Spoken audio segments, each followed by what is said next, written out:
Nice. మేము వచ్చేసి ఇప్పుడు విజయవాడ స్టేషన్ లో అయితే ఉన్నాము. ఇప్పుడు ప్రెసెంట్ సిచ్యువేషన్ విజయవాడలో ఎట్లా ఉందో ఏంటో చూపిస్తాను. ఇందాకటి దాకా ఎండ, ఇప్పుడు కరెక్ట్ టైం వచ్చేసి 15:45 అయితే అయింది. అండ్ మీకు ఒక్కసారి బయట సిచ్యువేషన్ చూపిస్తాను ఎట్లా ఉందో ఏంటో. ఒక్కసారి అయితే చూసేయండి. పాపం జనాలు ఎటు వెళ్ళకుండా అట్లా ఎవరికి వాళ్ళు అలా ఉండిపోయారు.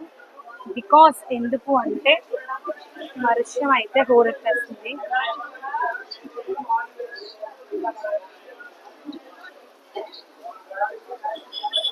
చూసారు కదా, చాలా ఇబ్బంది పడుతున్నారు జనాలు అయితే.